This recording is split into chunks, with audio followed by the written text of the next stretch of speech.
미라클 모닝 애청자 여러분 안녕하십니까? 우리는 지금 우리 성서침례교회는 다른 기성교회에서 모두들 하고 있는 것들을 하지 않는 것이 있는데 그것을 왜 안 하는가 하는 성경적인 이유를 말씀드리고 있습니다. 그 중에서 성서침례교회는 방언을 하지 않습니다. 방언을 인정하지 않습니다. 성서침례교회뿐만 아니라 근본주의 침례교회들이 미국이나 한국이나 필리핀이나 세계 곳곳의 나라에서도 방언을 인정하지 않습니다. 방언을 하지 않습니다. 왜 그럴까요? 왜 안 하는가? 그 이유에 대해서 두 차례에 걸쳐서 상세하게 설명해 드리도록 하겠습니다. 논쟁도 많고 경론도 많은 부분이기 때문에 자세하게 성경적인 이유를 제시하도록 하겠습니다. 고린도전서 13장 8절은 이렇게 말씀합니다. 사랑은 결코 없어지지 아니하되 대언은 있다 해도 없어질 것이요 타 언어들도 있다 해도 그칠 것이며 지식도 있다 해도 사라지리라 말씀했습니다. 이 세상에는 타 언어, 방언을 믿는 교회와 안 믿는 교회가 있습니다. 그러니까 타 언어, 방언은 지금도 있다라고 하는 교회와 그것은 말씀대로 이제 그쳤다라고 하는 교회가 있는 것이죠. 어떤 것이 맞는 것일까요? 성경에서 그 답을 찾아야 합니다. 그렇지 않으면 바른 믿음을 가질 수가 없기 때문입니다. 현상에 집중하는 것이 아니라 성경에서는 무엇이라고 말씀하고 있는가를 봐야 합니다. 그러면 이 말씀이 어떤 말씀인지를 성경적으로 살펴보겠습니다. 첫째로 알아야 할 것은 이 세상에 들불처럼 번져 있는 오순절 운동, 은사주의 운동에 대해서 알아야 합니다. 은사주의자들은 방언을 믿고 다른 표적 은사들을 믿는 사람들입니다. 예를 들어서 어떤 특정한 사람이 기적을 행한다거나 병을 고친다거나 하는 능력을 행하는 사람들이 받은 은사가 있다고 말합니다. 이것은 1960년 캘리포니아주의 벤루이스에서 시작된 은사운동인데 최근에 갤럽 조사에 따르면 미국 성인 그리스도인들의 19%가량 약 2,900만 명가량이 자신을 은사주의자, 오순절주의자로 여기고 있다고 하니까 정말로 많은 숫자입니다. 그리고 이런 은사주의자들 가운데는 그중에 21%가 베프티스트라고 합니다. 그러니까 침례교회 이름이라고 해도 우리와 같은 믿음이 아닌 교회들도 있다는 것을 알아야 합니다. 은사주의 운동은 주로 프로테스탄트, 개신교 진영뿐 아니라 카톨릭 교회에서도 일어나고 있는 초교파 운동입니다. 이들은 어떤 교리를 믿고 있느냐 하는 것은 중요한 문제로 삼지도 않습니다. 다만 표적이나 이적을 중심으로 모이며 단지 은사를 강조하는 사람들끼리 모여 기도하고 같이 공부하면서 자신들의 주장을 뒷받침할 만한 것들을 찾습니다. 은사주의자들은 자기들이 기존에 다니던 교회가 어떤 교회인가, 근본주의 교회인가, 복음주의 교회인가, 자유주의인가 하는 것은 그대로 두고 그 안에 있는 사람들에게 은사주의 체험을 갖도록 부추기고 있습니다. 이들이 특별히 주장하고 있는 것은 병고침과 성령을 받아야 한다는 주장입니다. 구원은 받았지만 성령을 또 따로 받아야 한다고 주장합니다. 그래서 그 성령을 받기 위해서 특별한 사람이 기도해 주어야만 그 성령을 받을 수 있다고 주장하며 실제로 그렇게 행하고 있습니다.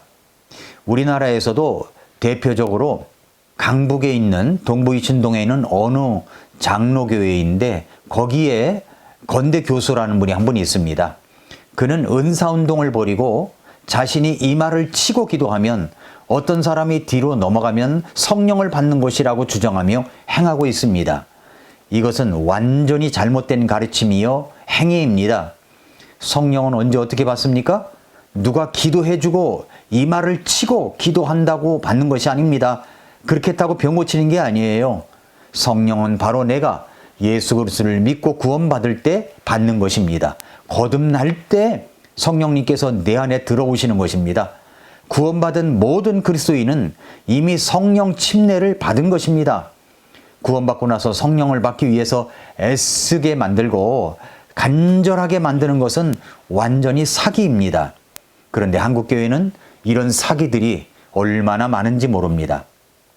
두 번째로 알아야 할 것은 은사주의 운동을 벌이고 있는 사람들이 또 주장하는 것이 방언 운동입니다. 방언을 받아야 제대로 신앙생활을 하는 것이라고 말합니다. 방언을 주장하는 사람들 가운데는 성경에서 말씀하고 있는 근거를 가지고 한다고 말합니다. 그 방언을 하는 분들이 말하는 성경 구절은 고린도전서 14장 39절입니다.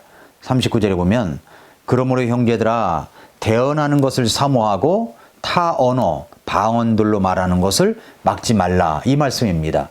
그리고 고린도전서 14장 1, 2절 말씀을 방언이 있다라는 구절로 뒷받침하는 구절로 주장합니다. 뭐라고 그랬어요? 사랑을 따르고 영적 선물들을 사모하되 특별히 너희는 대언하는 것을 사모하라. 알지 못하는 언어로 말하는 자는 사람들에게 말하지 아니하고 하나님께 말하나니 아무도 그의 말을 이해하지 못하나 그가 영안에서 신비들을 말하느니라. 이 말씀을 자기들이 방언을 한다고 하는 뒷받침되는 구절로 이야기합니다. 그럼 먼저 고린도전서 14장 39절의 내용을 볼까요? 그러므로 형제들아 대언하는 것을 사모하고 타 언어들로 방언들로 말하는 것을 막지 말라 이 구절입니다. 우리 교회는 근본주의 침례교회입니다. 그런데 복음주의자들 가운데는 본인 스스로 방언을 하지 않고 심지어 오늘날 방언이 있다고 믿지도 않지만 교회에서 방언을 하는 것은 괜찮다고 믿는 사람들이 있습니다. 그러나 성경은 이렇게 말씀합니다. 사랑은 결코 없어지지 아니하되 대언은 있다 해도 없어질 것이요 타 언어들도 방언들도 있다 해도 사라지리라. 타 언어, 방언은 있다 해도 그칠 것이다, 사라질 것이다 라고 말씀하셨습니다. 이 구절은 방언이 그치는 것은 확실한데 언제 그칠 것인지에 대해서 확실히 이야기해주고 있지 않습니다. 그러나 방언은 그친다, 사라진다는 것만은 사실입니다. 우리가 지금까지 보았던 말씀 가운데 고린도전서 13장 8절부터 12절에 보면은 영원한 것과 일시적인 것이 있다고 분명히 말씀합니다. 일시적인 것이 무엇입니까? 대언, 타언어, 방언, 그리고 지식입니다. 하나님의 말씀을 받아서 대신 전하는 것도 없어지고 지식도 사라지게 됩니다. 없어지고 사라진다는 말, 대언과 지식은 외부의 어떤 힘에 의해 끝나게 될 것으로 보입니다. 그 외부의 힘이란 바로 완전한 것입니다.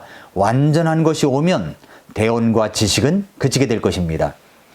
고린도전서 13장 9절부터 10절에 보면은 우리가 부분적으로 알고 부분적으로 대언하나 완전한 것이 오면 그때에는 부분적인 것이 없어지리라 말씀했습니다. 그러면 그 완전한 것이 무엇일까요? 이 완전한 것에 대한 해석도 두 가지로 나눕니다. 하나는 신약 성경의 완성으로 보는 것이고 또 하나는 예수님의 재림이라고 보는 사람이 있습니다. 만약에 그 완전한 것이 신약 성경이라면 대언과 지식은 오래전에 이미 끝난 것입니다. 9절은 부분적으로 알고 대언하는 것에 대해서 말하고 있으며 10절은 완전한 것에 대해서 말하고 있습니다. 완전한 것이란 부분적인 것의 완성입니다. 따라서 완전한 것은 지식과 대언의 완성 혹은 완성된 성경에 있는 하나님의 완전한 계시가 될 것입니다. 방언은 분명 일시적인 것입니다. 영원한 것은 사랑이요 일시적인 것은 대언, 방언, 지식이라고 했습니다. 방언은 그칠 때가 있는 것을 분명히 말씀합니다. 이 말씀은 대언이나 지식처럼 외부의 힘에 의해서 없어지고 사라지는 것이 아니라 이것은 스스로 끝나는 것임을 알 수 있습니다. 이것으로 볼 때 방언은 스스로 그치게 될 것입니다. 말씀대로 완전한 것이 임하면 대언과 지식이 끝나기도 전에 그렇게 될 것이라는 것을 짐작할 수가 있습니다. 따라서 완전한 것을 신약 성경의 완성이라고 믿는다면 방언은 그 이전에 그치게 되었을 것입니다. 완전한 것이 오면 부분적으로 하던 것이 없어집니다. 그 완전한 것을 예수 그리스도의 재림으로 믿는 사람들도 여전히 방언이 재림 이전에 그친다는 사실을 인정하지 않을 수가 없습니다. 고린도전서 14장 21절과 22절은 방언이 종결된 시기를 아는데 도움이 되는 구절입니다. 율법에 기록된 바 내가 다른 언어들과 다른 입술들을 가진 사람들을 써서 이 백성에게 말하리라. 그러나 그 모든 것에도 불구하고 그들이 내 말을 듣지 아니하리라. 주가 말하노라 하였으니 그러므로 타 언어들은 믿는 자들을 위한 표적이 아니요 믿지 않는 자들을 위한 표적이로되 대언은 믿지 않는 자들을 위한 것이 아니요 믿는 자들을 위한 것이니라 라고 했습니다. 그러니까 이 말씀에 따르면 방언은 믿지 않는 유대인들을 위한 표적이었습니다. 이사야서의 인용구인 고린도전서 14장 21절을 보면 외국어, 방언의 표적이 믿지 않은 유대인들에 대한 하나님의 심판과 관련된다는 것을 알 수 있습니다. 이런 심판의 개념이 고린도전서에도 적용된다면 방언의 은사도 믿지 않는 유대인들을 향한 표적이라 할 수 있으며 이것은 곧 앞으로 있을 이스라엘에 대한 하나님의 심판을 미리 말해주는 역할을 한 것이라고 볼 수가 있습니다.